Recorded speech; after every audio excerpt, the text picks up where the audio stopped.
Primero, bueno, gracias a todos porque cada uno gasta el tiempo como quiere, así que si no han gastado viniendo a hablar, la verdad que muchas gracias.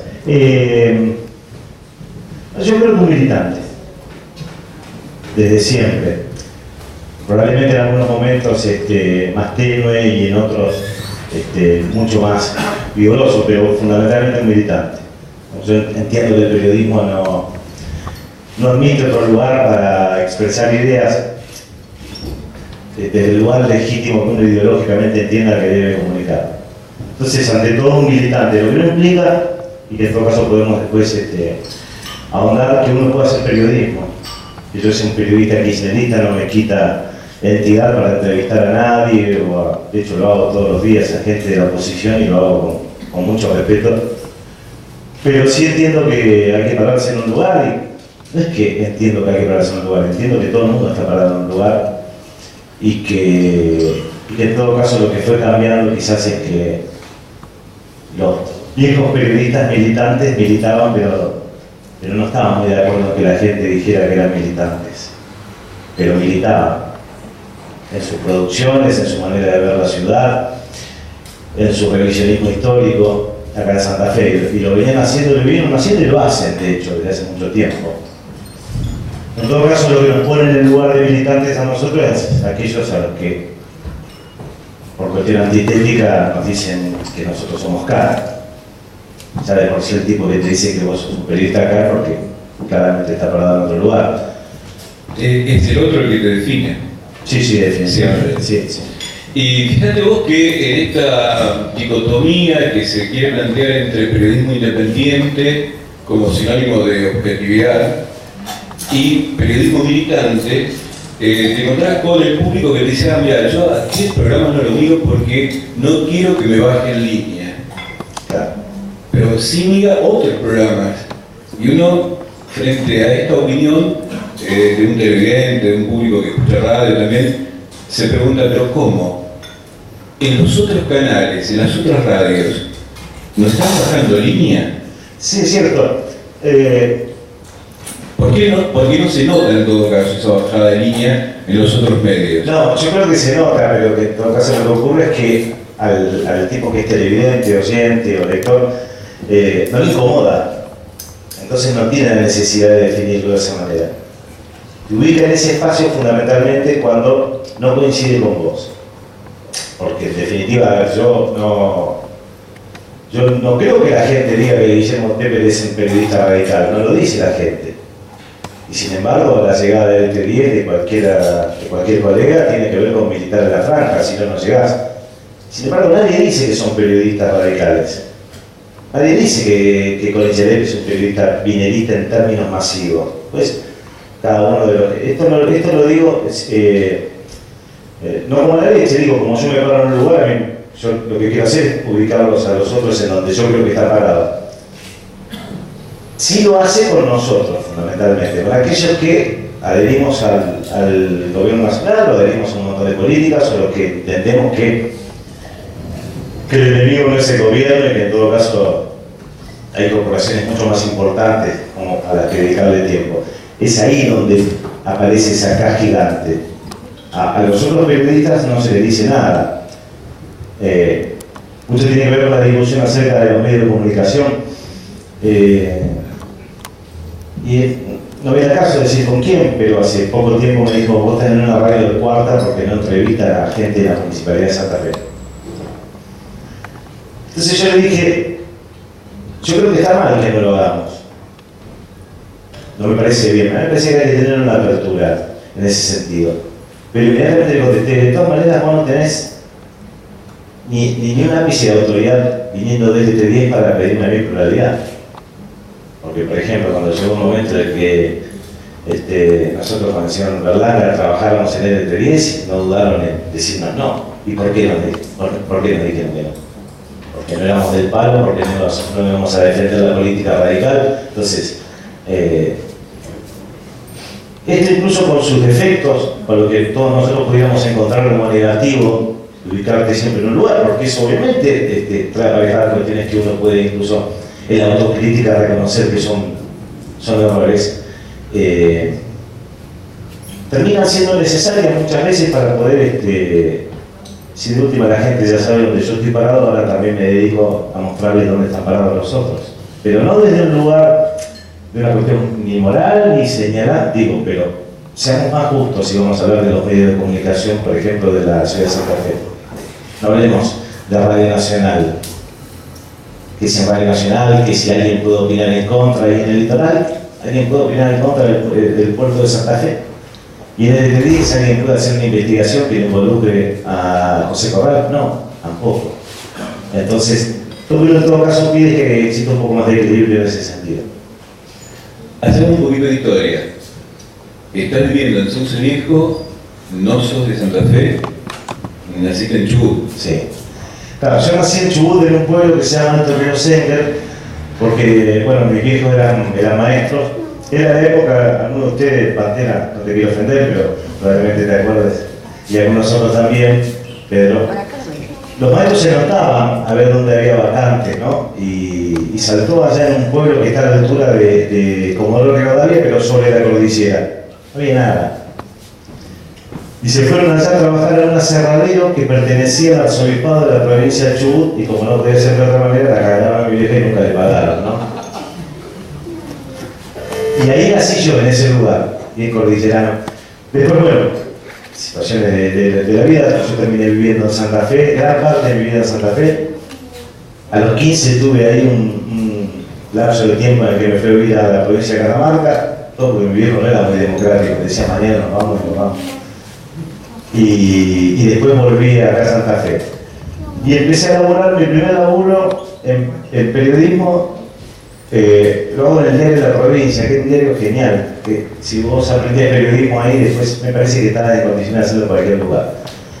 El dueño de ese diario era un paraguayo que se llamaba Juan Amarilla, y que Russo Lenz, en su libro Rebeldes y Ejecutores, lo había denunciado porque decía que el dueño de nuestro diario, el que trabajamos nosotros, había sido patota de Stroessner, y que en el contexto del Plan Cóndor en el medio de la dictadura había secuestrado a un médico de Entre Ríos de apellido Boigurú, lo había matado y le había arrancado la cabeza que nunca apareció. Ese era el dueño de nuestro diario en el que nosotros empezamos a trabajar. Amarilla.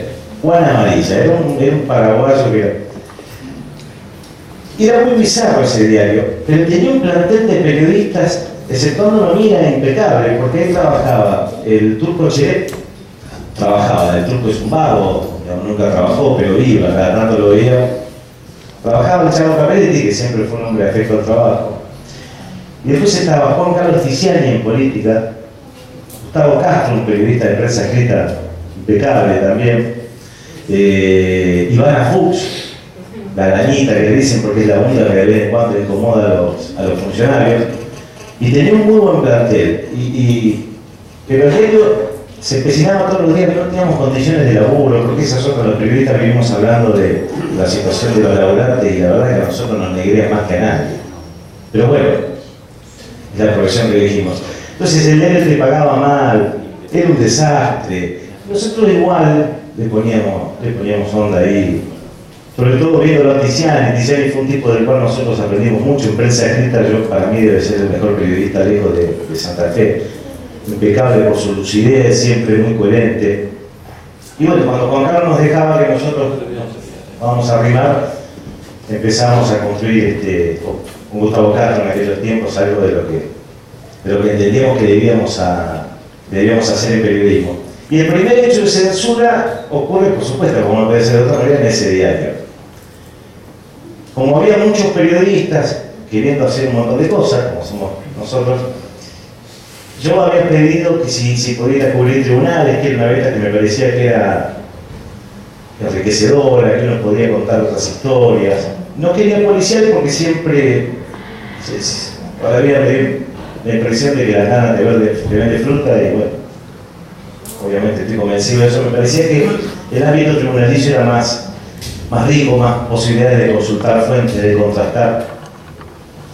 Y había publicado una serie de investigaciones por corrupción policial.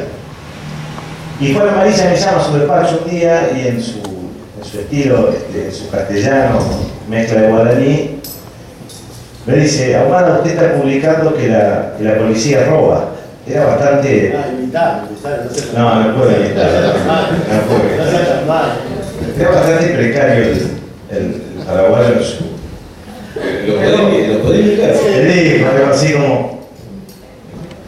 Amado, usted está diciendo que la policía roba. Sí, le digo, Marilla, estoy publicando una serie de notas. Porque ahí me vino a ver Pepe Moro. Para los colegas, saben quién es Pepe Moro, ¿no? Que es otro colega que era funcionario del gobierno de Reutemann. A decirle que no va a levantar la pauta, que no tenemos nada. Yo lo miraba como diciendo, bueno, no sé qué carajo quiere que haga. Vamos a hacer una cosa.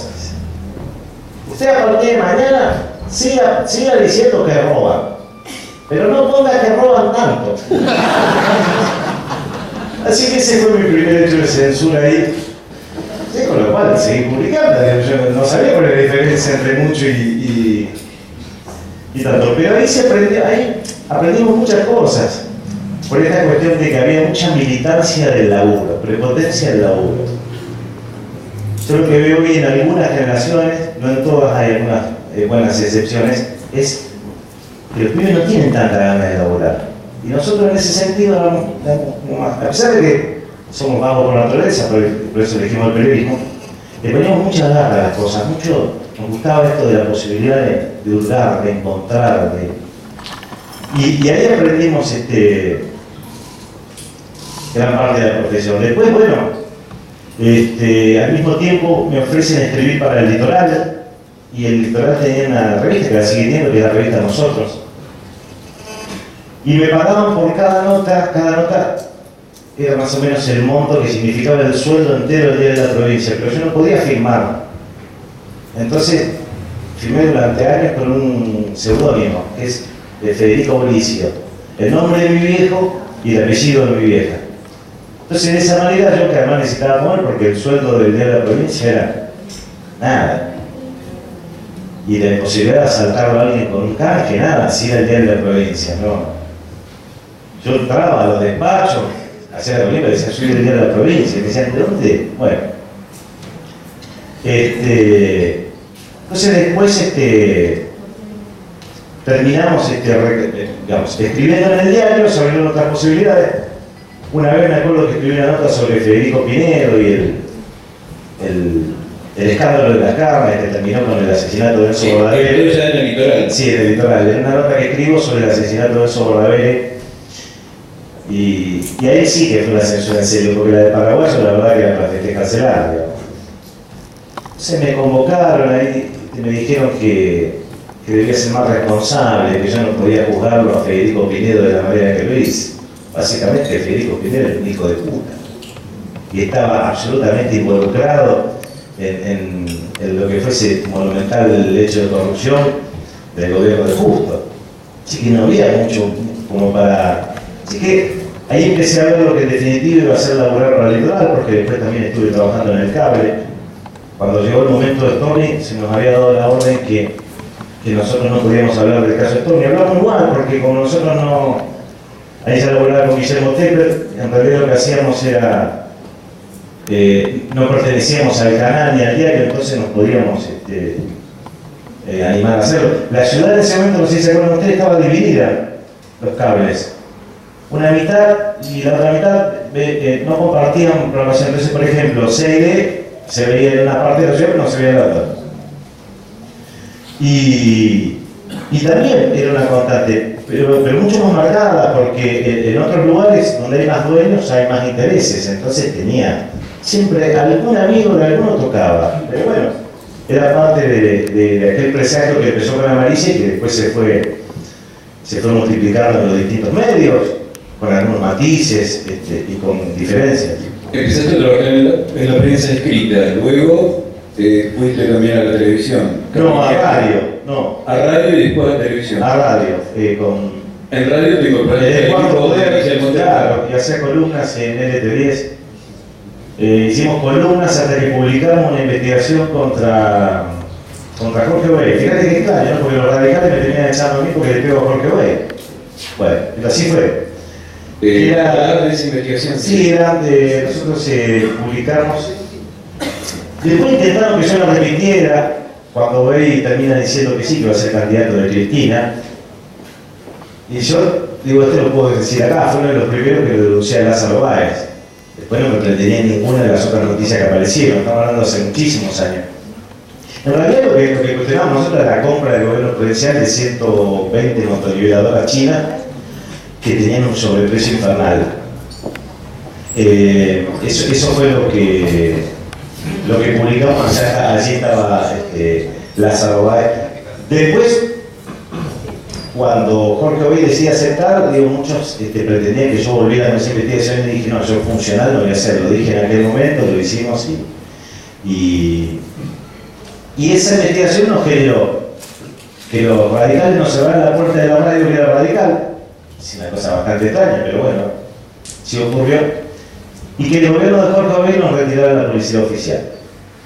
Nosotros no hemos tenido buena convivencia con los gobiernos peronistas en Santa Fe, no hemos tenido buena convivencia con el obeidismo, a quien yo rescato en algunos puntos y cuestiono en otros, y directamente con el reuteranismo nada, y no rescato nada del reuteranismo. Esa, en todo caso, puede ser la diferencia. Pero nos ofrecieron que no sé si nos ofrecieron, había dado vuelta una idea que no publicáramos esa investigación en la revista. Nosotros recién tenemos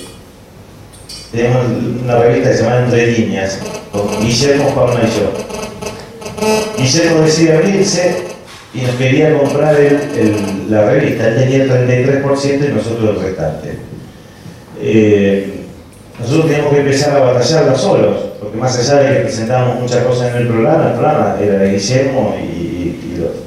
Entonces, decidimos que, secos y locos, nosotros le íbamos a comprar a él la parte de la revista del 33%, que no sabíamos cómo carajo si lo íbamos a pagar, pero entendíamos que si le vendíamos la única herramienta de laburo que teníamos en ese momento, no teníamos nada para hacer. Así que le hicimos una oferta a Guillermo primero no le gustó nada, pero después terminó aceptando y en buenos términos y nos quedamos con la revista.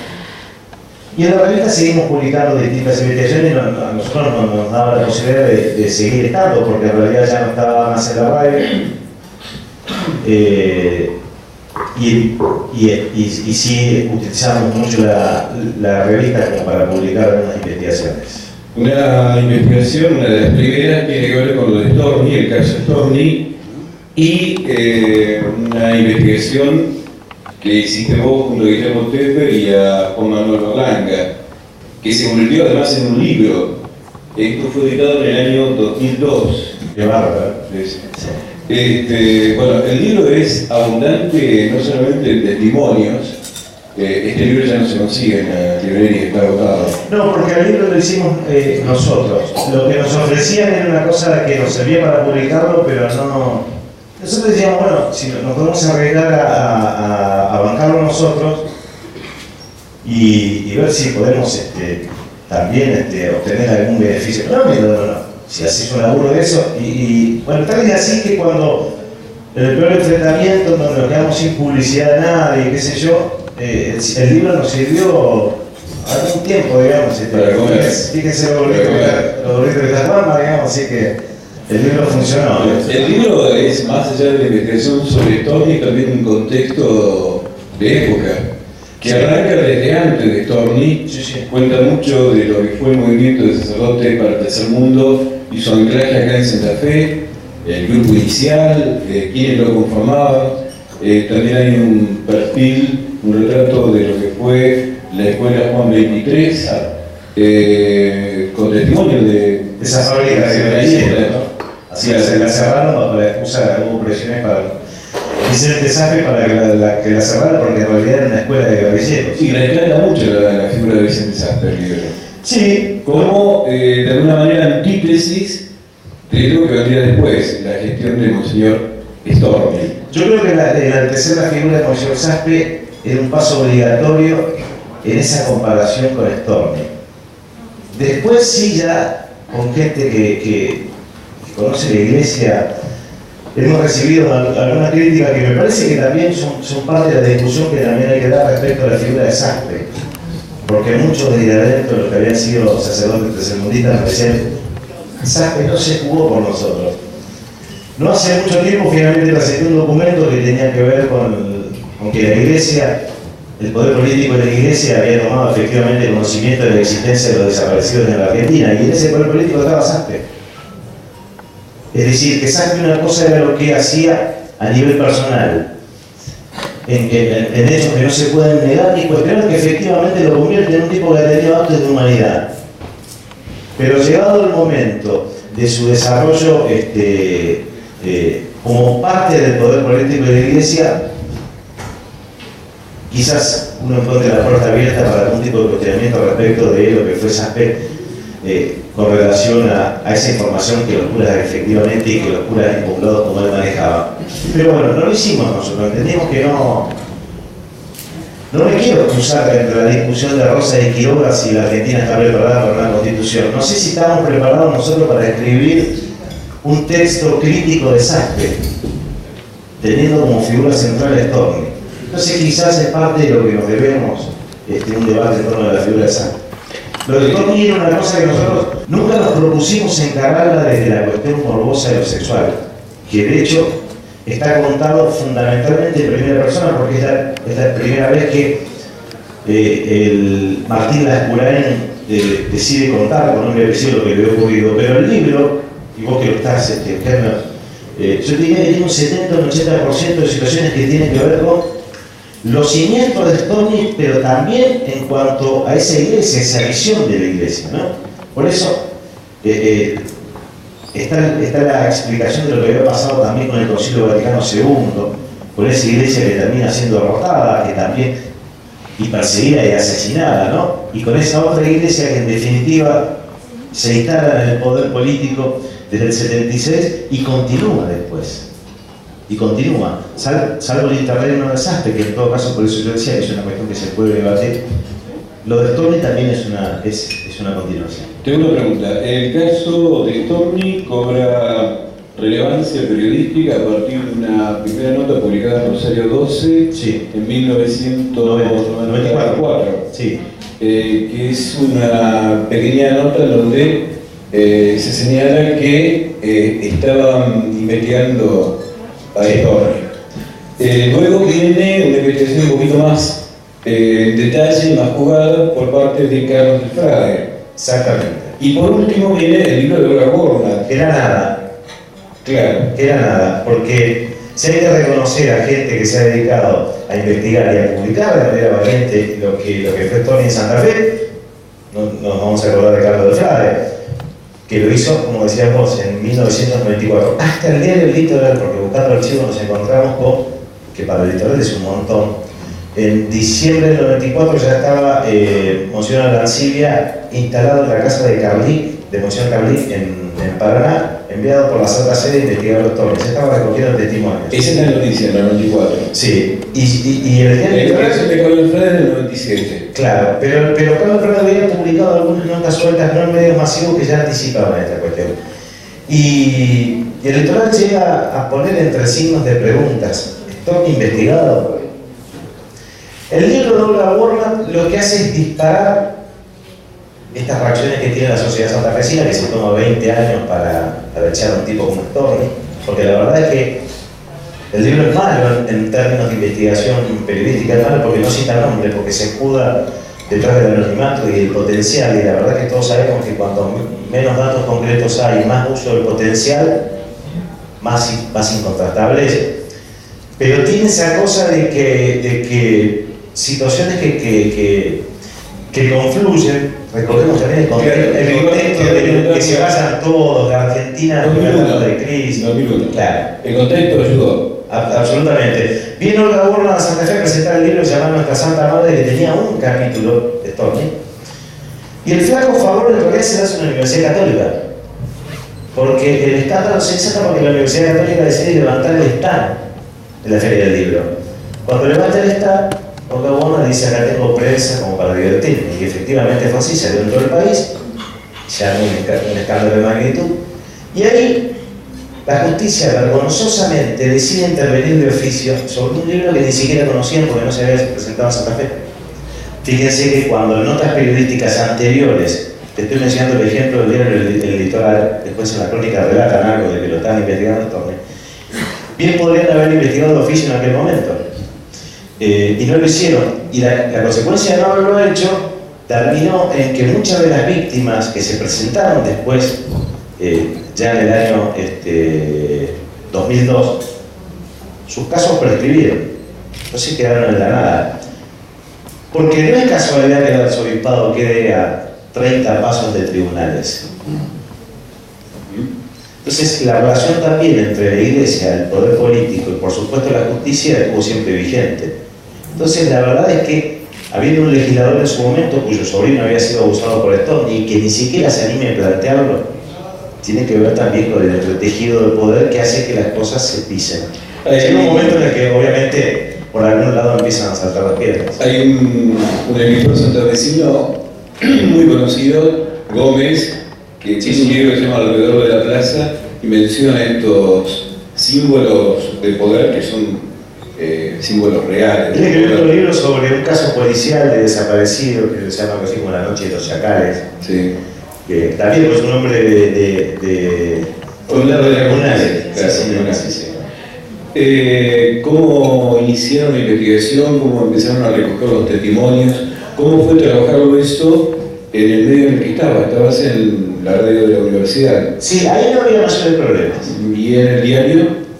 ¿O en Cabri Diario? En Cabri Diario es como que nosotros desoímos la primera bajada de línea que no vino tan fuerte y como que lo hicimos y ellos también empezaron a darse cuenta que la verdad que era negocio empezar a publicar eso. Y había toda una batalla interna de los periodistas que decían algo, los que no, periodistas que tenían relación con Storni también. Es decir, y nosotros lo tomamos como una cosa de Storni, había que conseguir cosas. Sentíamos que el caso se caía. Que se caía porque ya no había más información periodística, decía cómo lo sostenés, y Storni a esta altura ya iba a zafar. Y fueron apareciendo cosas, y en el medio de eso la retractación del padre Gunther, el apriete cuando lo van a buscar, el cura que reconoce públicamente que él le había enviado una carta a Storni diciéndole que había tenido un desvío. Aquí hay que detenerse, como uno dice, un desliz, ¿no? Y uno dice, y uno puede ser crítico también con el padre Gunther, o sea, para el padre Gunther un hecho de pedofilia era un desliz. No obstante, el valor de haberse animado a contarlo aceleró las cosas. Eso motivó que después Storni lo mande a buscar a Gunther, allí hubo una conversación en la que lo apretaron al cura, no lo apretaron en términos físicos, pero sí psicológicos. El cura se retracta, Storni ya estaba esperando eso, con eso viaja a Roma para decir, bueno, fíjense que esto es parte de una campaña en mi contra, no lo consigue porque ya a esa altura la suerte estaba echada, el cura sale, cuenta todo, y va la gente allí en la parroquia de San Roque a alegarlo al cura, y bueno, estaba claro que la suerte de Storni ya estaba echada, y nos encontramos con que había mucha información, y mucha, y buena información. Y decíamos, che, esto no, para un programa de televisión, para una revista, no. Bueno, y charlamos la posibilidad de escribir un libro, y no sé durante cuántos meses nuestra vida giró en torno a Storni. Yo soñaba con Storni. Salvo sueños eróticos con Storni, después tuve de todo. Y lo empezamos a escribir porque entendíamos que había que presentarlo rápido, pero que al mismo tiempo no podíamos escribir un libro que no tuviera sustento e investigación. Tuvimos mucha suerte también, porque a veces la información tiene que ver con el azar. Y bueno, en esa mezcla, empezó a salir. Salimos así. Esta es una gran investigación, pero no es la única, existen otras. Y en la revista Entre Líneas hicieron varias investigaciones. Que recién mencionabas lo de Bay, las motos niveladoras con sobreprecio, pero también hubo otras investigaciones y algunas que se remontan allá por muchos años antes de lo que es ahora el escándalo que está ocurriendo en la provincia con el narcotráfico, en donde ustedes ya hablaban de la connivencia del delito con la policía. Sí, yo particularmente me dediqué siempre a las coimas policiales y resultado de ello, una moto quemada, amenazas de muerte, un policía conviviendo a las 24 horas conmigo. Pero porque ese siempre estuvo claro. Me acuerdo una de las primeras, que fue en el diario de la provincia, porque el diario de la provincia, si bien era un diario que no se leía en términos de que no sé si la gente lo compraba, seguro que no, sí lo leían los colegas, y en general cuando uno escribe siempre escribe para los colegas, y los que te dan laburo son los colegas, no existe la gente, nadie hace un censo para ver, una encuesta para ver qué periodista va a ir a trabajar acá, y cae, entonces son los colegas, y escribíamos mucho para eso. Se había montado un negocio policial que tenía que ver con el servicio adicional. La provincia en aquel momento lo pagaba a los 24 días. La situación de los policías, igual que ahora, económicamente los tipos estaban embargados hasta la maceta y habían montado una mesa de dinero que, si ellos recibían el 50% del valor nominal, lo cobraban al instante. Imagínate que eso fue un negocio, pero empezaron a recaudar y a comprar todos los servicios adicionales de la provincia y ellos después a los 24 días los presentaban. Había varios comisarios, tenían básicamente una mesa de dinero. Yo tenía toda la investigación cerrada, que incluso la última que me faltaba era ir a vender un servicio adicional, porque yo confiaba en mi fuente, pero en algún punto yo decía, ¿y si este tipo me está cagando? ¿Y si? Entonces charlándolo con él me dice, bueno, Tomás, yo te voy a dar esto, y vos andás a tal lugar, decirle que sos cara. Yo dije, pero soy rubio, ¿cómo carajo el tipo? ¿Cómo me va a creer que soy policía? Y fíjate, bueno, entonces fui a la casa de un policía de apellido Araya y entré y efectivamente le vendí los adicionales que me lo pagaron, yo no me acuerdo de hoy, pero ponele que hicieran una luz adicional y te daban 400, 500 a la mano, los tipos a los 24 días. Cuando estoy terminando la investigación, lo llamo a gran fabricante de humo como Caruso Lombardi, el doctor José Manuel García Porta, que me retenía en la investigación, me retenía a la espera de que salga en el litoral, porque el tipo tenía, está bien, yo lo entiendo, quería que se leyera, pero en algún punto si lo publicábamos nosotros, después en algunos medios lo iban a tomar. Y ya me tenía, la verdad que me tenía harto, que no, que mañana, que un día le dije, mirá Pepe, si vos no hacés el allanamiento, a mí me chupa un huevo, perdón, pero fue así, yo lo voy a publicar igual porque no lo puedo aguantar más. Me dijo que no, que ya lo iba a hacer, nunca hizo el allanamiento, publiqué la nota y largó el allanamiento. Y la primera reacción cuando publiqué la nota fue el llamado a un comisario que me dijo, en 45 minutos te mato. Así nomás. Sí. Y yo, preso del pánico, le respondí si eran 45, una hora, hora y media. Quería saber qué tiempo disponía para ver si me podía despedir de alguien. Y bueno, y esas cosas son las que empezaron, bueno, las publicábamos, las levantaron otros diarios, por esta cuestión que yo digo que en definitiva uno escribe para los colegas. Y de hecho incluso hoy si vos tenés una investigación y querés publicarla, lo hablas con los colegas y te fijas por dónde podés disparar. Tengo este tema, LPD me lo va a levantar, ni a palo. Rosario 12 sí. No tengo dónde publicarlo, hablo con los compañeros ahí, que llegó el Turco Chelet, tarde como siempre, los compañeros de la revista Posta, y bueno, hay un espacio ahí, y todo eso se negocia entre los colegas fundamentalmente. Así que es el lugar en donde uno va definiendo cómo y dónde puede publicar algunas cosas. El tema de la policía también te llevó después a otras investigaciones, ¿no? Pero además vos tenés un antecedente que es haberte entrevistado con quienes luego fueron condenados por delitos de lesa humanidad. Vos te entrevistaste con Facino. Con Facino, sí. Con Facino, Brusa y... Con Brusa y con... Y con el Eduardo Curro Ramos, que además me entrevisté con él en la cárcel. Y nunca fueron notas tranquilas, porque a los 5 minutos... Es difícil cuando vos vas a entrevistar a ciertos tipos, no estás dispuesto a dejarlo hablar sobre algunas cuestiones que claramente son falsas. Entonces se generaban siempre discusiones. A Brusa lo entrevistamos cuando estaba prófugo en realidad. Él estaba prófugo y pudimos entrevistarlo horas antes de que se entregue. El Curro Ramos se entrega en el arzobispado de Santa Fe, junto a otros más. O casualidad. O casualidad. Y así nos dedicamos a las dos cuestiones. Digamos, el tema de derechos humanos fue muy importante para toda nuestra generación. Había, en aquellos años estuvo presente el caso María Carolina Guayana, que es una piba que es hija de desaparecidos y que sus padres la adoptan. Siempre tuvieron la sospecha que ella era hija de desaparecidos y le contaron lo que ellos sospechaban, y ella ya, ni bien cumplido 18 años, se presenta ante el juez de menores y empieza con una investigación muy grosa. Y esa investigación tuvo fundamentalmente como protagonistas, que yo rescato de aquel momento, a dos tipos que se mataban en la batalla periodística, que eran el Flaco Pajés y Juan Carlos Tiziani. El Flaco Pajés más con un estilo novelesco, pero muy atrayente, y Tiziani más cercano a la documentación. Y bueno, y eso también en los medios de comunicación generaba miradas, posicionamientos, más permeables en algunos medios que en otros, pero fueron también lugares en donde nosotros periodísticamente también nos paramos, porque entendíamos, porque uno está convencido, igual que la mayoría de los que estamos acá, de ciertas cuestiones, y militábamos también desde ese lugar, digamos. Vinculado al tema de derechos humanos también el caso Frilochi.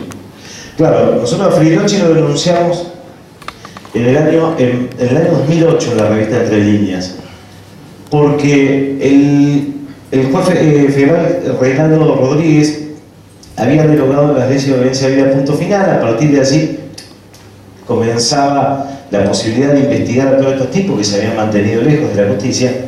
Estamos hablando de los agentes que forman parte del personal civil de inteligencia, PCI.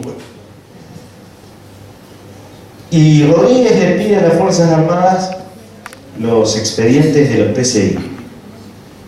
Se los pide en el marco de la causa. Y nosotros lo conseguimos.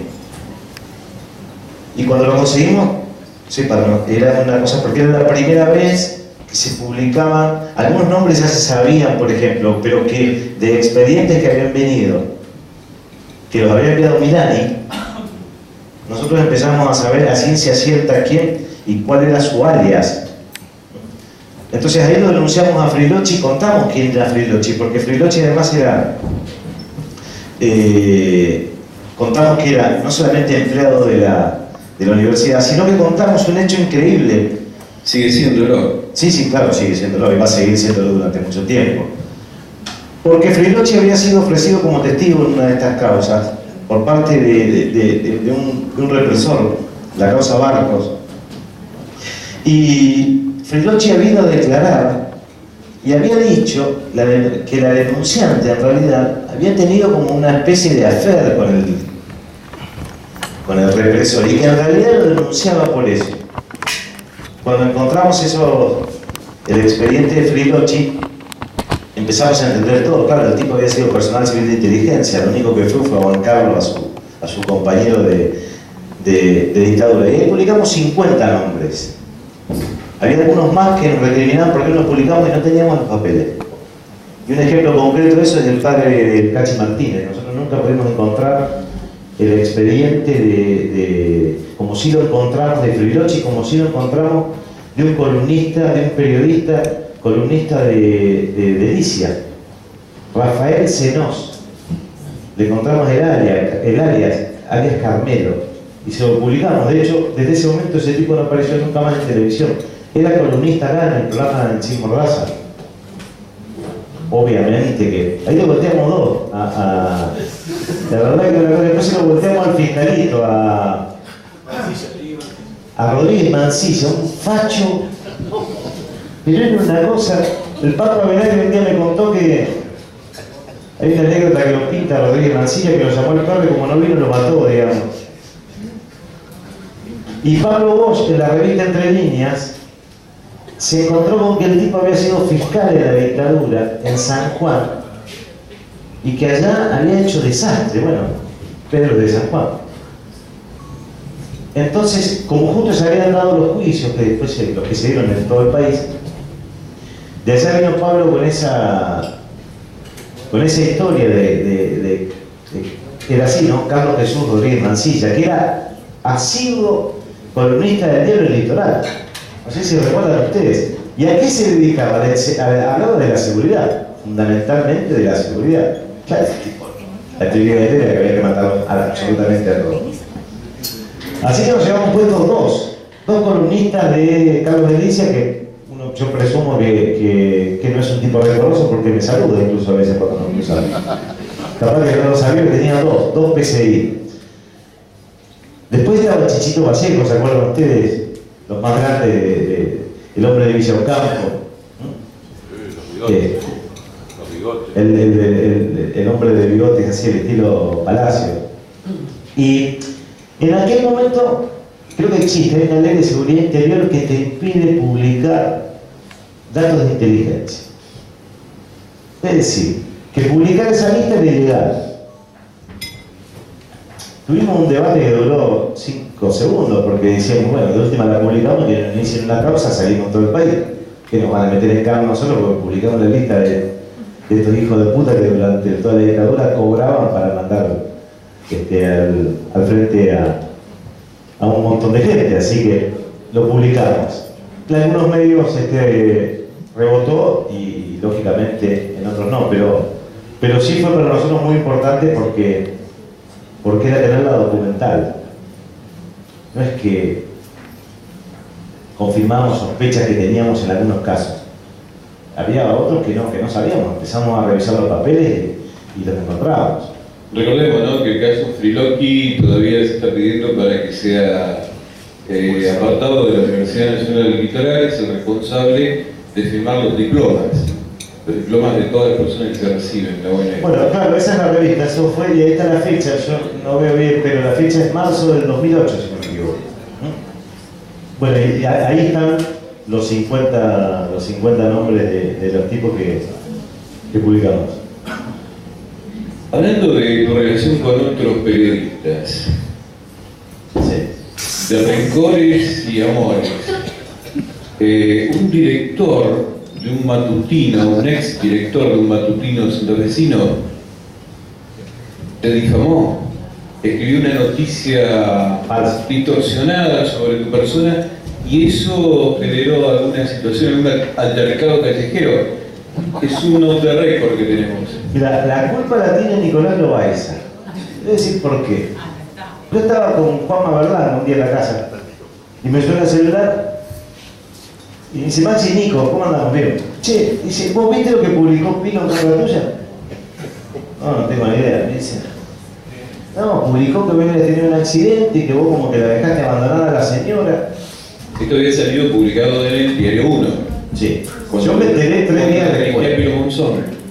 Claro, él era el director. Yo me enteré 3 días después cuando Nico Loaiza, con toda la intención me llama, digamos. Esto hay que decirlo. Para provocarme. Imagínate que se terminó la reunión con Juanma y me fui a revisar todo lo que... Y encontré el artículo. Una cosa... yo efectivamente estaba llevando una diligente al jardín y choqué con una señora, me bajé, estuve con ella, digamos, nada de lo que él había relatado. Además, qué sé yo, que te digan estafador, no sé, pero que te digan que vos dejaste abandonada a una persona en un accidente es como que yo decía, no me la saco más. Entonces, yo había elaborado con Pino Monzón. Habíamos elaborado en el consultor web. La verdad es que no teníamos mucho. Y él me parece que se daba cuenta. Y lo llamé por teléfono y le digo, mira, Pino, soy Maxi. A mí me parece que vos tenés que hacer aclaraciones de esto, decirte mentira, porque digo, me ocurrió a mí y esto que vos relataste es mentira, no es así. Y yo quiero que vos mañana hagas una aclaración, que no la voy a hacer, que sí la voy a hacer, que no, que sí. Bueno, le digo, si no la vas a hacer, nos encontraremos en la justicia, y bueno, finalmente sí, bueno, nos encontramos en la justicia. Previo incidente, que no mira el caso, en el que algunos dicen que Juan Manuel Verdán cometió falso testimonio, a mí no me consta, pero sí, digamos, básicamente tuvimos una discusión. ¿Y hubo un pronunciamiento en la justicia sobre el hecho? Sí, hubo un pronunciamiento de un montón de alcahuetes. A ver, en aquel momento la Secretaría de Derechos Humanos estaba en manos de Domingo Pochettino, y salieron un montón de instituciones a solidarizarse con el Garca de Pino Monzón, porque si algo que después el tiempo me dio la razón, yo creo que me dice, yo me gané amigos después de ese incidente con Pino Monzón, gente que vino y me dijo, yo, bueno, la verdad que siempre me caíste mal, pero partidos no son mis amigos. Y salieron a solidarizarse con lo que significaba, claro, soy un perejil y el director del diario. Entonces hubo todo como una... Era complicado porque me mandaba a fotografiar, cuando yo iba a declarar a la policía, encima salía un día con el pucho acá y salí con las fotos así de grande. Y me tenía esquilado. Yo me acuerdo de un hecho, No, salía en la sección policial. Claramente. Y el espectáculo, ahora recuerdo el espectáculo. Y un hecho que fue interesante fue que el fotógrafo del diario, el empleado de Pilo, Diario 1. sí, en una de las audiencias que yo voy a tribunales, se aparece detrás de una columna y me empieza a gatillar. No me empieza a gatillar. Y levanta la cámara como para apuntarme. Y me acuerdo patente que agarra y me dice, Maxi, yo te recontrabanco, pero vos me entendés que me laburo. Sí, hermano, le digo, sacame la foto, digamos. Yo me da la impresión de que efectivamente no estaba todo mal la discusión que había tenido con Pilo. Que después en la justicia se la gané. Digo el espectáculo porque estaba tan perdido Pilo, que un día, en la contratapa de uno en espectáculos, nunca me voy a olvidar, saca y dice los peores ejemplos del periodismo argentino, ¿no? El día del periodista. Dice los peores ejemplos del periodismo argentino. Y lo pone a Jorge Herrera, a Chiche Gelno, me pone una foto mía. Pero bueno, hablando de diarios, una nota tuya salió levantada en La Nación. Claro, allá por el 2003. Yo te la mandé para que me cuestione. Hay un periodista que no sé si ustedes lo suelen ver por ahí, Gustavo Carabajal se llama. Está todo el día tirando muertos, asesinatos, violaciones. Escribía en el diario La Capital. Y había venido a Santa Fe de jefe de policía Rubén Milicic. Y cuando se da el nombramiento, me llama un amigo y me dice, che, fíjate porque Rubén Milicic fue barra central. ¿El jefe de policía en la provincia? Sí. Me dice, tenés que ubicarlo a Kempes y vas a ver. Y Kempes estaba en España, en un club que no me acuerdo, no lo habían dejado subir en otro, estaba en otro que no lo conocía a nadie. Bueno, lo rastreamos y lo encontramos a Kempes. Y en la nota le preguntamos por Rubén Milicic y dice, no, pero no me acuerdo. Y en un momento dice, pará. ¿Esto qué? Que son los momentos que vos, cuando el tipo te empieza a decir eso, empezás a festejar como los goles, ¿no? Y dice, ¿vos me decís Rubén Milicic? Sí. ¿El policía? Sí. Bueno, ese me vino a apretar a mi casa, dice, cuando me vendieron de Central de Valencia. ¿Cómo que te vino a apretar? Sí, dice, vino a decirme que no era conveniente que yo me vaya de Central. Jefe de policía. Así que así lo recibimos como el comisario Tifosi. Me acuerdo que escribí la nota, la publiqué en el consultor web en ese momento, el comisario Tifosi. Y ahí se contactó un periodista del Diario de la Nación que venía a investigar fundamentalmente hechos de corrupción policial, y entre ellos apareció esta otra cuestión. Después no vinieron nunca más, digamos. Año 2003. Sí. Y un tema que seguramente vos y muchos periodistas por el cual fueron atravesados es el tema de la inundación. Sí. Hay una investigación en donde ustedes descubrieron equipos médicos que estaban abandonados. Sí. Eran equipos médicos que se habían donado y que, bueno, en la gestión de Reutemann estaban abandonados, no estaban siendo utilizados. Claro, nosotros estábamos en el lugar en donde mejor se obtienen las primicias, que era un café. Y yo me acuerdo que fue un tipo, una señora, se frena y me dice, ustedes tienen que, ¿viste? Cuando dicen, ustedes tienen que averiguar, porque ya saben todo, si yo no lo averiguo, ¿por qué no me lo decís? Sí, porque hay una clínica en Australia que había donado todos sus equipos médicos. Ahí está el tema, ¿no? Sus equipos médicos a Santa Fe con un montón de cosas, además, post inundación. Entonces la señora nos dice a nosotros que todo eso estaba alojado en un galpón que había alquilado un funcionario de la Reutemann, el doctor Calvo, que después terminó renunciando, que estaba todo abandonado ahí, nosotros no lo podíamos creer. Y no teníamos el dato de en qué lugar. Pero teníamos suerte, terminamos encontrando el galpón, teníamos más o menos la orientación en el auto, sí, recorriendo casa por casa, dónde podía haber un galpón que tenga ciertas características, más o menos nos habían dicho. Y encontramos el galpón que tenía un agujerito, así que nosotros se lo dejamos así, ¿no? Porque la cámara no necesitábamos filmar eso. Y me acuerdo que lo publicamos y me cruzó al aire Majul con... Imagínate, para que Majul le pida la renuncia al funcionario al aire. Lo maltrató Majul ese día. Con el doctor Calvo. Y bueno, los equipos estaban ahí en el galpón de un amigo porque él había considerado y estaban, ¿viste? Y nada, y esa investigación también fue interesante en términos de lograr encontrarla, de poder publicarla. Digo, muchas cosas pudimos publicar. Yo en eso reivindico, digamos, yo cuestiono cosas de Guillermo Teppel y también reivindico que cuando nos dejaban un recoveco nos mandaban. Y después, en todo caso, siempre íbamos por la más y que después venga el recorte. Así que pudimos publicarlo también en un contexto en el cual LTV era una radio absolutamente opositora, entonces te publicaban cualquier cosa que tuviera que ver con rock. La ida del equipo de trabajo con Guillermo Teppel fue traumática o fue en buenos términos? No. La ida. Sí, cuando ustedes deciden irse o... No fue traumática. Deciden que ustedes se tenían que ir. No, nosotros una cosa que veníamos charlando hace rato, queríamos legítimamente empezar nosotros a que lo que nosotros investigábamos, nos rompíamos el alma y cobrábamos dos mandos, decían que última, vamos a fijarnos si podemos presentarnos nosotros si es nuestro.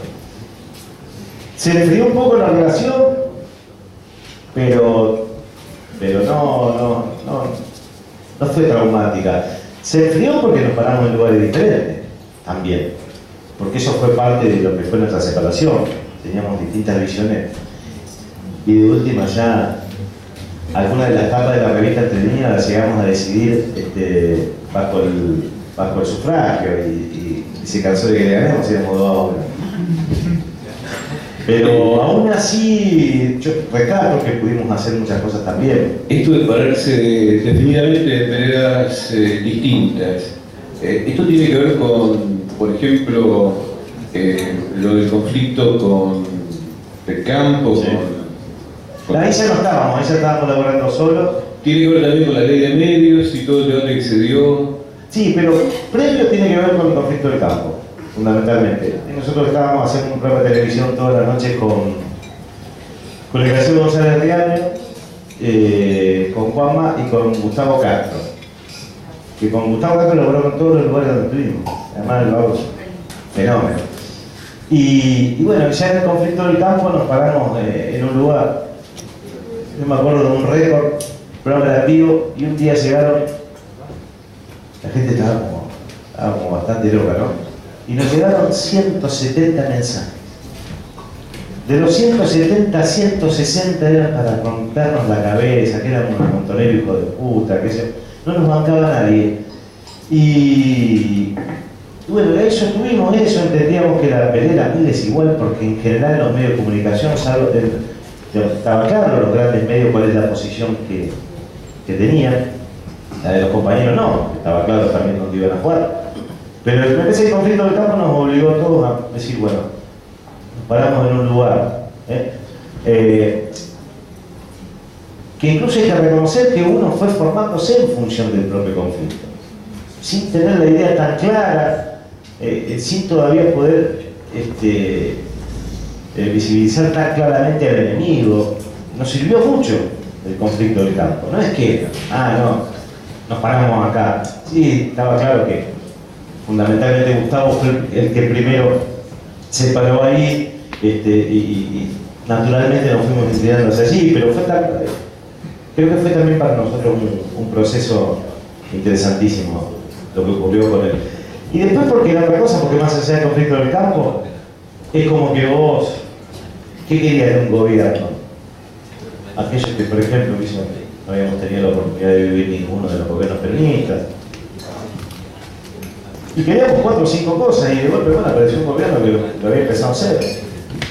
Y entonces no encontrábamos mayores cuestiones para pararnos. ¿En dónde nos vamos a parar si en lo medular, en lo esencial, aparece un gobierno que empieza a hacer lo que vos soñabas, qué sé yo? Lo que para algunos es un hecho casi lo recibe como un insulto, para nosotros verlo de Néstor de colgar los cuadros, un hecho muy fuerte. Entonces cuando empezaron a pasar esas cosas, como les pasó a muchos de los militantes, entendíamos que no se puede escindir la cuestión militante del laburo, porque vos elegís a quién entrevistás, armás agenda, y la agenda de Santa Fe siempre estuvo armada de una manera. Entonces empezamos a empujar todos, cada uno de su distinto lugar, para poder escucharlo al profe de Grossi, sobre economía, sobre derecho, empezar a entrevistar a otra gente, otra mirada, porque en realidad la otra mirada estuvo siempre, la mirada esperante estuvo siempre, nunca estuvo ausente. Hoy charlamos con el Turco Radio Nacional esta cuestión, ¿no? ¿Se acuerdan cuando Mario Rossini era el economista que iba a los medios de comunicación? Y yo ahí en aquel momento, el tipo terminó en cana, se quedó con la plata de un montón de gente. Y yo decía en ese momento, fíjate qué extraño, ¿no? El Cable Video, donde yo trabajo, era columnista de economía. Y vos decís, yo me preguntaba, decía, ¿cómo puede ser que un tipo que básicamente se dedica a la timba financiera sea el columnista en materia económica? No, ahora no, después sí. ¿Qué iba a decir un tipo al que lo favorece la timba económica? Que nada, que no invierta la guita, que se la den a él, que te la va a timbiar, después te va a cagar, pero bueno, de hecho lo hizo. Entonces, pero ese era el columnista. Y no era solamente una cuestión que tiene que ver con la bajada de línea directa de los medios de comunicación. Hay una peligrosa, incluso pasmosa, falta de capacidad reflexiva de muchos colegas. De colegas que entienden que no es necesario leer la historia de Argentina, que no es necesario conocer acerca del proceso de Latinoamérica. Entonces, obvio, cuanto menos formación tenés en ese sentido, es más fácil que caiga un tipo como Mario Rossini, al que además se dedicaba a poner plata en todos los medios de comunicación y para él un negocio redondo, porque la gente que te decía, no, Rossini es un tipo serio, usaba salud corbata. Entonces, digo, esa agenda que todavía sigue estando, y la que incluso muchas veces uno repite, no en ese caso, pero digo, es la que nos obliga a los que estamos en medio de comunicación a cambiarla. Y entonces empezamos entre nosotros a manejar distintos nombres. Entonces, si yo quiero hablar del tema YPF, lo llamo a Raúl de Rossi, de la ley de medios. Hay un montón de colegas de Santa Fe que laburaron, que la conocen de pie a pa. Entonces, girar un poco. Si vamos a sacar a un economista, ¿a quién vamos a sacar? ¿Por qué lo voy a sacar a Melconian? Si es un ladrón, si miente, ¿a quién vamos a sacar? A Bermúdez. Esto de decir mínimamente, saber dónde vamos a estar parados, porque nosotros somos responsables de eso. El periodista es responsable de lo que se transmite. Es mentira que lo que dijo el tipo lo dijo el tipo. Yo busco que lo diga y oriento las cosas en ese sentido. Entonces, como somos responsables de lo que transmitimos, apelamos también a cierta agenda, porque yo quiero que sobre hechos que se están comentando en los diarios y que aparezcan ríos de tinta y que aparezcan visiones que no están en los grandes medios de comunicación y que sirven para, entre comillas, acercarnos por lo menos a los hechos, digamos, un poco más cerca de la verdad y un poco más lejos de los hechos que son falsos. Hablando de los grandes medios y de la agenda, bueno, sabemos que a nivel nacional, y eso está muy claro, las agendas están formadas por los medios gráficos, Clarín, La Nación, y luego esto repercute en los medios radiales y televisivos, y teniendo en cuenta que uno de los grupos tiene más de 300 medios. Está claro a nivel nacional quién construye agenda.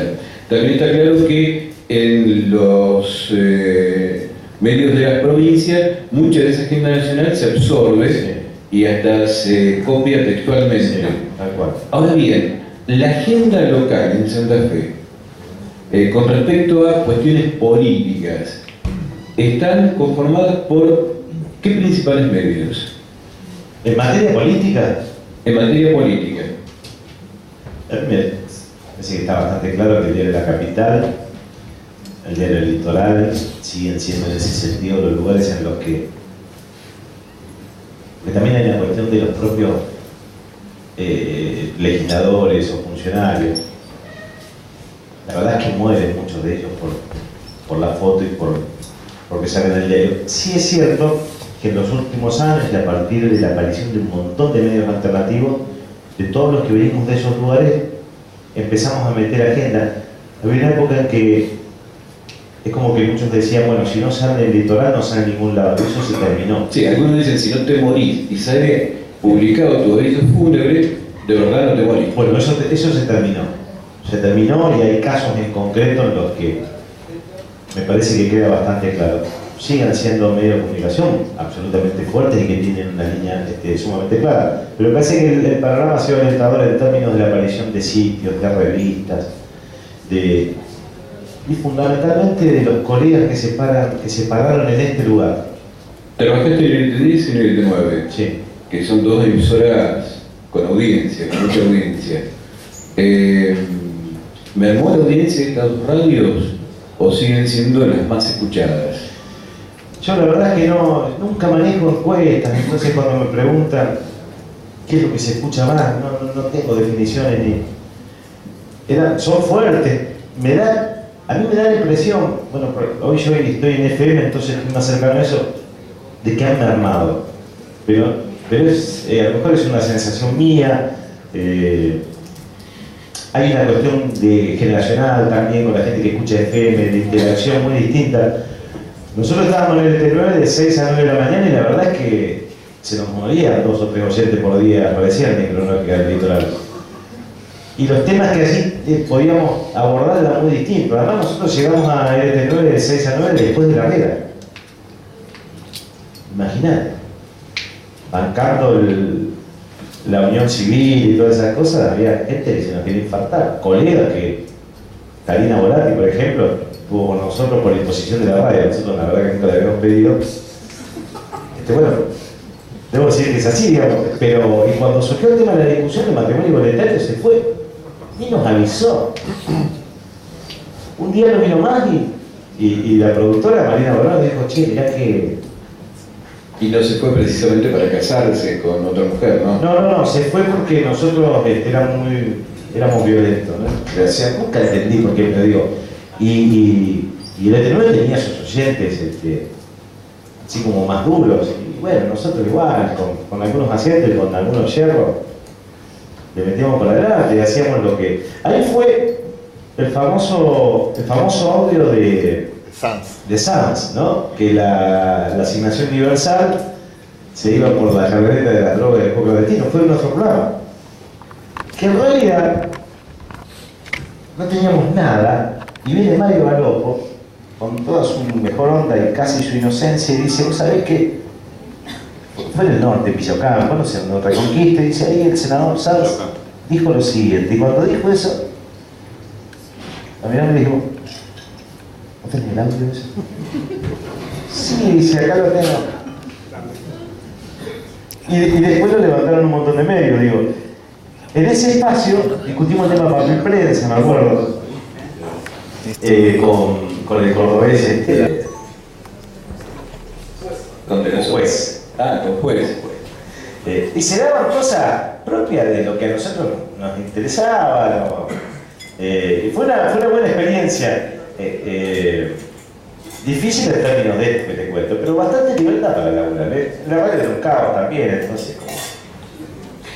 Habíamos hablado de investigaciones que de alguna manera destapaban situaciones de corrupción, gobiernos como los de Reutemann, algunos que tenían que ver con Obey, pero no descansaron, siguieron. Los gobiernos cambiaron de signo político, vino el socialismo, minerismo, y ahí también realizaron investigaciones que tienen que ver con el presupuesto, que empezó a crecer en tiempos de Wiener. Sí, fundamentalmente nos pasaron varias cosas. Esta cuestión de darnos cuenta que en realidad el gobierno de Wiener era básicamente una mentira y que el progresista no tenía nada allá por el solo hecho del conflicto del campo que le prestan la casa de gobierno y que se escuda para cuesta de decir no, pero mirá que ningún funcionario estuvo sentado a la mesa, pero le prestaste la casa, digamos. Por todas esas cosas ya nos damos cuenta que el gobierno de Biden era un flash. Y en realidad que nos hizo pelear con el socialismo fue Gustavo Castro. Y Gustavo Castro es bastante pachorriento, pero es inquieto en el periodismo. Y vino un día con unos papeles que tenían que ver con los aumentos de sueldo, los viajes, era tremendo el aumento en comparación. De hecho, venía con el discurso de la calidad institucional, lo mismo que dicen ahora, ¿no? La honestidad, la calidad institucional. Y Gustavo trae los papeles y el título de la nota era más caro que gabinete de gobernador. Y lo que a nosotros nos manda en realidad es otra cosa, porque Reutemann lanza su campaña en el Club de Campo Cristianes. Nosotros nunca habíamos tenido relación con Reutemann, al contrario, lo masacramos. Y cuando lanza su campaña, estamos hablando de candidato a senador, se enfrentaba a Roberto Tiniani, el día que arranca lo hace con la revista Entre Líneas en la mano. Imaginad que nosotros teníamos una sensación como media clara, por un lado decíamos, che, qué bueno que la revista va a explotar, y por otro lado decíamos, estamos cuidados, Reutemann, qué cagado. Y Reutemann leyó nuestro artículo, el artículo de Gustavo en realidad, que había escrito Gustavo. Así que en ese momento el socialismo consideró que nosotros no éramos tipo de su confianza. Nosotros consideramos igual que siempre que no éramos de la confianza de nadie, ¿sí? Somos bastante garcas porque ya veníamos mal del tema. Y ahí se produjo un quiebre que nos permitió a nosotros desde el punto de vista editorial seguir publicando cosas, con el aporte de mucha gente también que se acercó, que te ayuda, que te explica, que te da información y también hicimos muchas cosas. Nosotros para el socialismo somos mala palabra, eso está clarísimo, digamos. Sobre todo en el momento que Juan Manuel Lagro insultó a Galassi y el gobernador fue el que separó una eventual pelea. Así que las relaciones con el socialismo no terminaron siendo buenas, ni son buenas, cosa que no.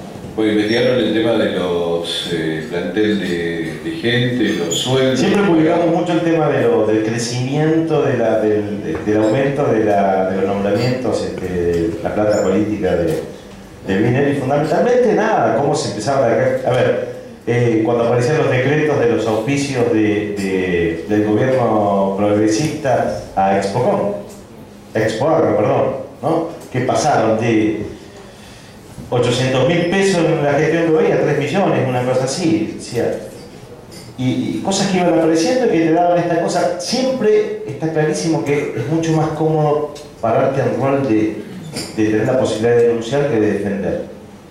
¿Por qué? Porque yo tengo jugo para poder entrarle al socialismo acá y al mismo tiempo en la radio me tengo que hacer cargo de la defensa del gobierno nacional.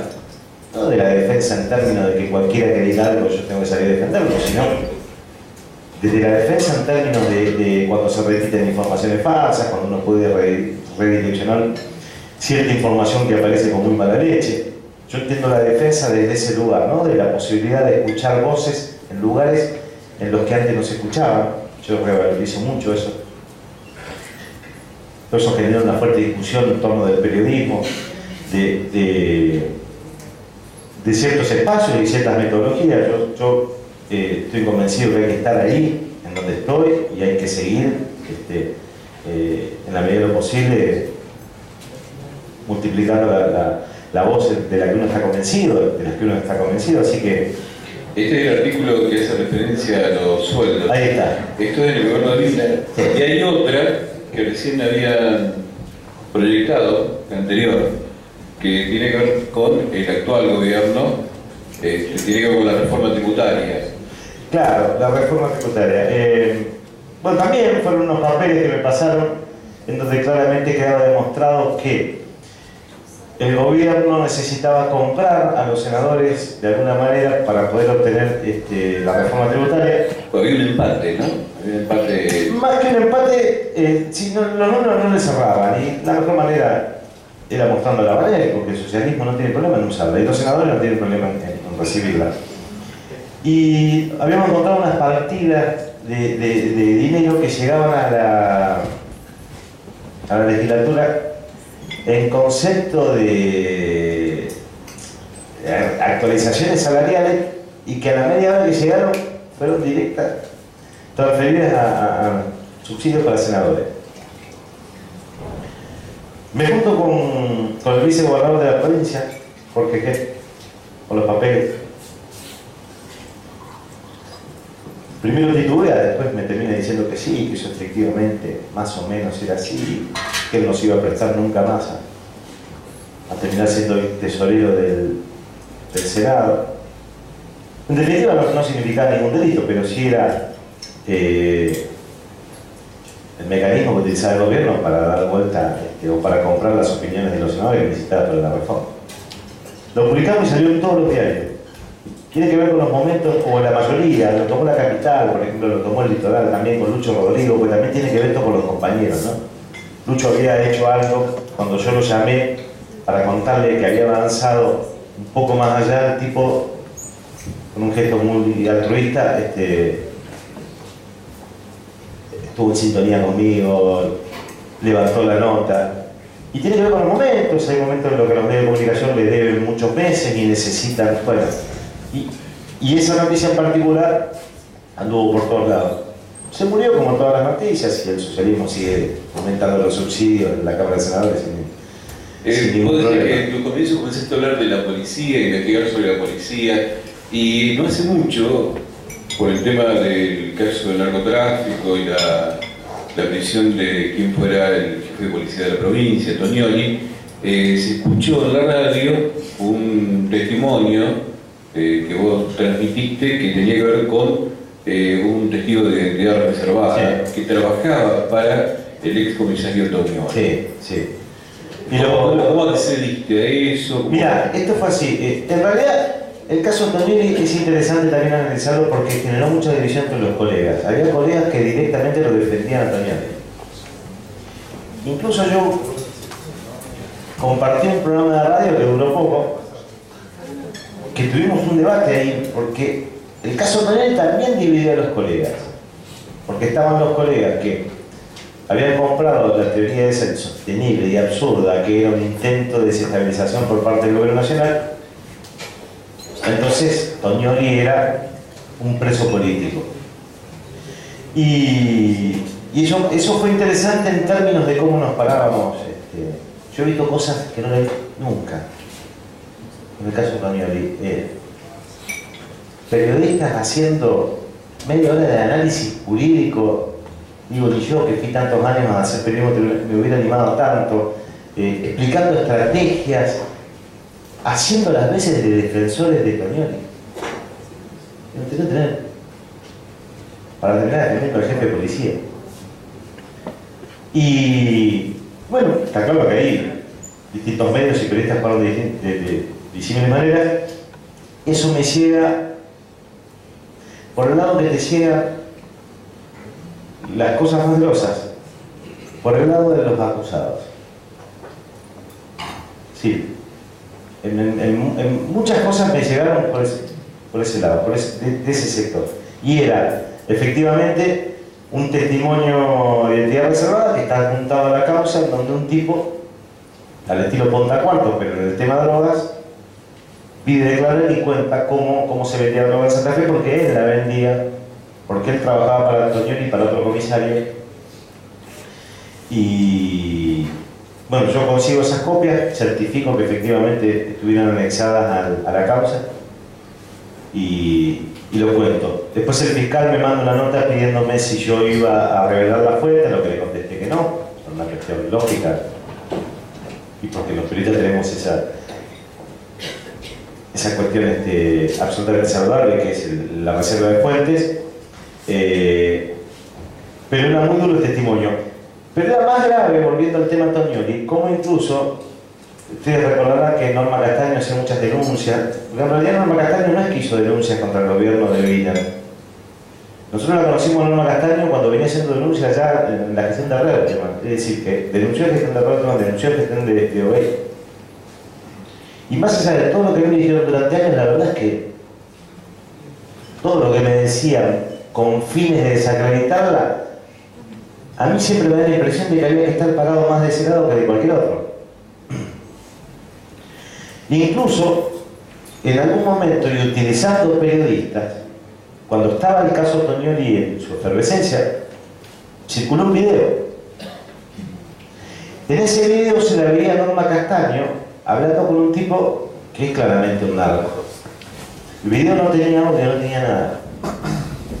Y algunos colegas eran los encargados de explicarnos a nosotros que estaba claro que Norma Castaño estaba en convivencia con un narco. Y a nosotros nunca nos cerró eso. Después, con el tiempo, terminó demostrándose que en realidad ese video lo mandó a filmar un comisario Baella por orden de Tognoli, y que se lo habían mandado este narco a la casa de Norma Castaño para que hablara con ella, porque sí, efectivamente lo había conocido, y que en ese momento le iban a filmar para después colgar ese video en internet.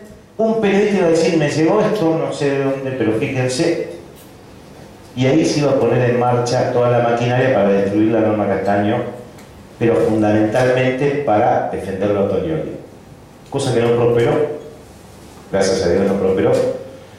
Y después, de hecho, ese video en la justicia federal, en manos del fiscal Walter Rodríguez, terminó siendo una prueba fundamental para terminar procesándolo a Tognoli, a Baella.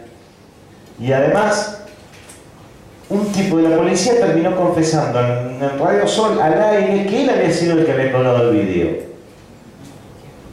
porque además tenía toda la pinta de operación. Y digo, estas cosas son importantes los periodistas, poder distinguir cuando se trata de una operación, pero eso te lo da también, no solamente tu experiencia de vida, sino también te lo da la lectura, también te lo da saber cómo actúan los servicios, de qué manera, cómo diferenciar la fuerte. Digo, algunos porque se comían el buzón y otros porque claramente malintencionados sabían que no estaban defendiendo a Tognoli, estaban defendiendo a Vila. Este es el punto. Maximiliano, ahora todos te van a preguntar, no sé si querés aprovechar para dejar el agua y ir al vino. Va a ser más jugosa en todo caso la no, porque después no quiero crítica, nada más. No, pero básicamente vos que estuviste trabajando en muchos medios, que esto puede ser una buena carta de presentación, o alguien puede decir: che, pero ¿por qué dura tan poco en cada medio? Vos que trabajaste en diferentes medios con distintas líneas editoriales, ¿cómo hace un periodista con convicciones, con puntos de vista propios, para tener esa independencia que le permita estar trabajando en los medios? Por ejemplo, ¿cómo haces para desenvolverte en un medio que tiene una definición claramente opositora, como el ET10 o el diario Litoral? Porque no todo está en lineal, y porque vos en realidad la independencia la podés desarrollar en tanto en cuanto tengas juego, digamos. Siempre está muy relacionada con la oportunidad. Y porque se dan estas cosas de las que te decía hoy. Es decir, a mí me cerraron la puerta del ET10 cuando denuncian un gobernador justicialista, no cuando denuncian radical. Entonces hay momentos en los que los medios juegan también sus propias linternas, que son las que te permiten a vos publicar. Si no, no se entiende como esta noticia. Sí, en Rosario 12, pero también salió en el Litoral, y salió. Y convengamos que para el estilo editorial del Litoral es fuerte, y salió, sin embargo. Y tiene que ver con eso, con entender que no todo está alineado, no, porque vos sos de acá, entonces con las oportunidades, y porque fundamentalmente también lo que existe mucho es la autocensura, porque me parece que, y en ese sentido siempre tuvimos nosotros la cuestión de decir: nosotros vamos, total, después para achicarse hay tiempo, ya lo publicamos, pero sí hay momentos en los cuales hay cosas que no podés publicar y hay cosas que va de suyo que no podés publicar. A ver, ustedes no me verán por estos días publicando una investigación acerca del PCN, queda claro, ¿no? Porque la independencia periodística no existe. Me parece que en lo que podemos publicar y en lo que no podemos, lo importante es valorar los espacios para ver cuánto nos sirve para poder decir cosas. Hay cosas que no se pueden decir. Con pleno no se puede hablar tampoco de la obra pública en algunos aspectos.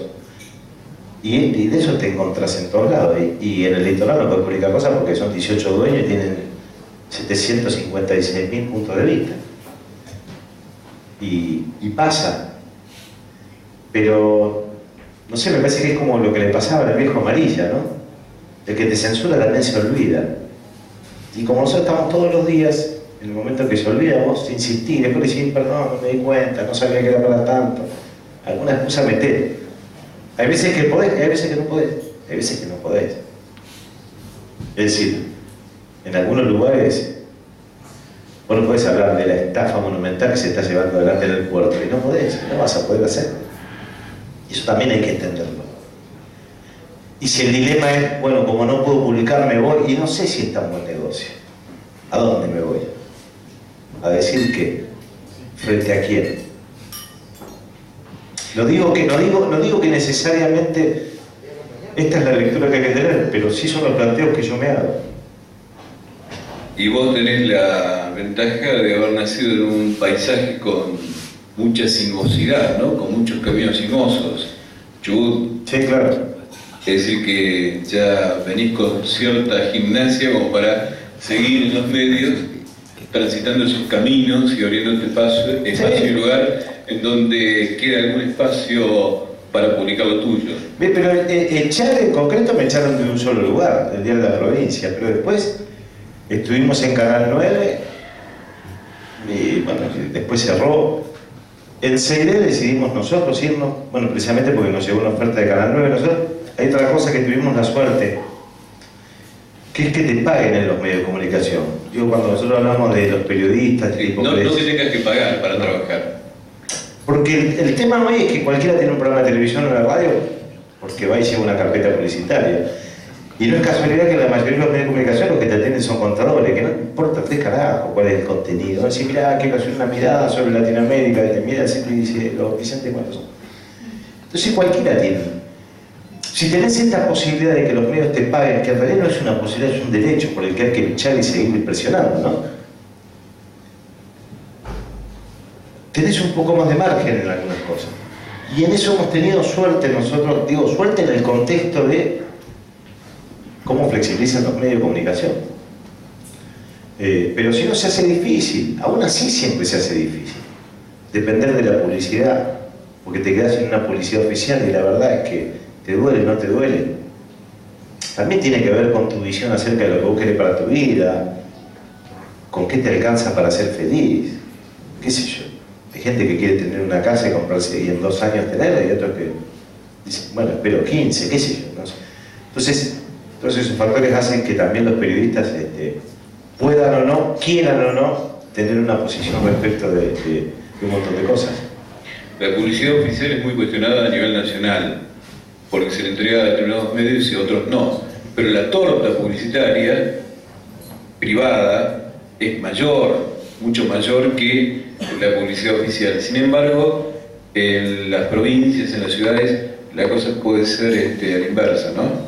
Es decir, la publicidad oficial que le brindan a un medio o a un periodista tiene su peso.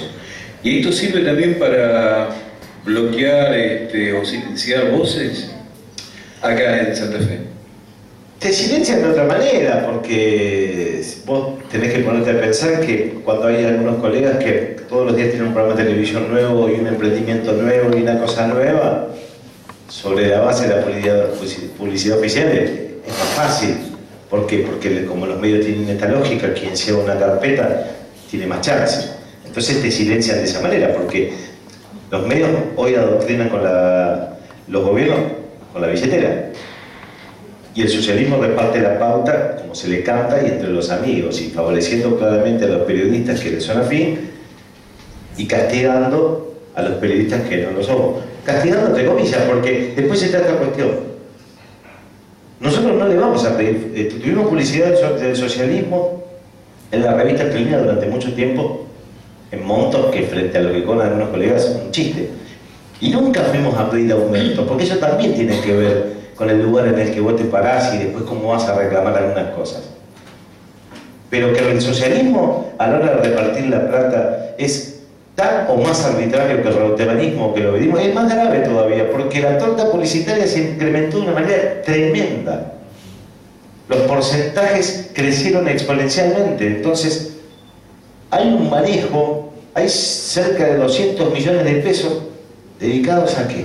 200 millones de pesos. ¿Dedicados a qué? A eso, y hay 3 millones para control de adicciones del presupuesto. Entonces, eso de alguna manera, ¿qué genera? Genera la autocensura, genera la autocensura del dueño del medio que dice, no ponga esto porque capaz que Juancito, si no, que capaz que Juancito ni lee tu diario, no se entera. Y sí, por supuesto que termina callando voces. Porque a diferencia de a nivel nacional, en donde vos claramente tenés, hoy tenés espacios en donde podés encontrar sintonía con el gobierno nacional, tenés un montón de espacios que históricamente han mandado a nivel medio de Argentina que están parados en otro lugar. Acá no. Acá sí existen medios ahora, pero en términos del poderío que tienen en cuanto a sus lectores, a sus oyentes o a sus televidentes, está claro. Diario, radio y televisión. Los lugares más masivos están absolutamente copados.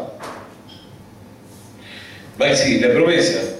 Y para todos los que vinieron, a los amigos y amigas, hacemos circular el micrófono. ¿Sí? Hola, ¿qué tal, Maxi? Volviendo al caso Storni. ¿Cómo va? En LT10. Había otro periodista, el Conicherek, que estaba haciendo el mismo libro y era la disputa a ver quién salía primero. No, nunca, te juro que nunca me enteré, me parece que no.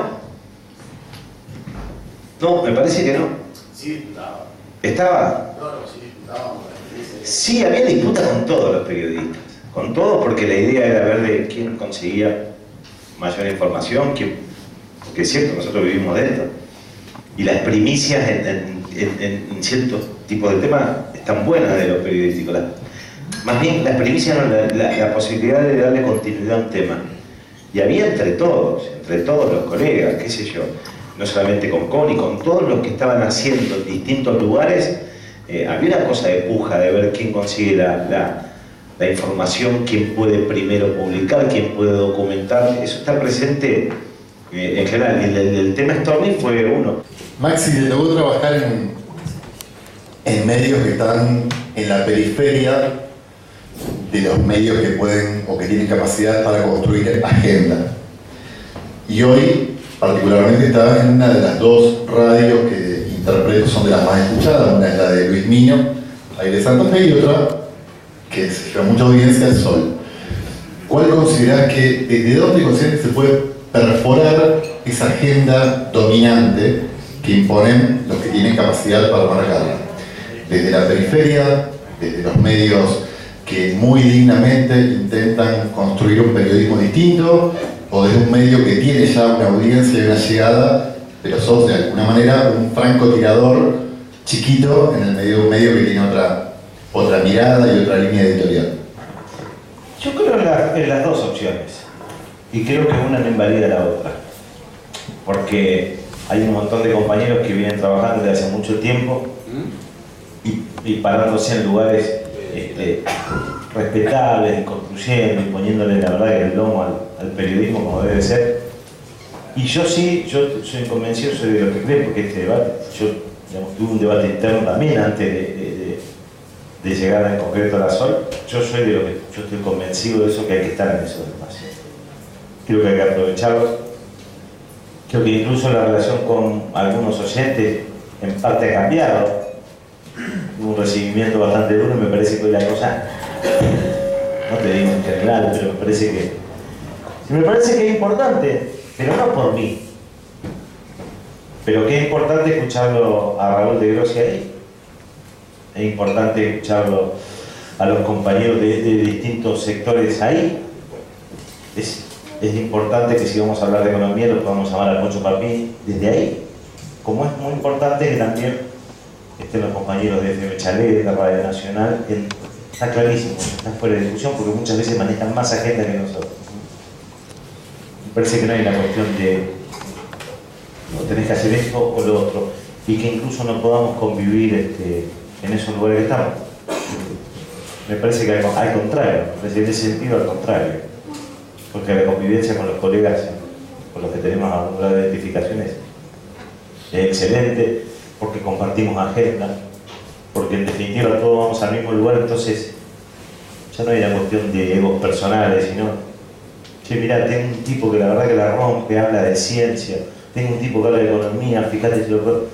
Y eso está bueno, como que se elabora intercalando fuentes y prestándonos, y no hay en ese sentido una cosa de pelea absurda como si existe por ejemplo entre la Sol y Aire de Santa Fe, lo cual me parece una imbecilidad, porque me parece que hay un montón de gente que lo escucha a Pingüino. Yo no comparto absolutamente nada, su línea editorial, nada, pero me parece que trenzarte en la cuestión de peleas más del tipo de vedero entre periodistas no sirve.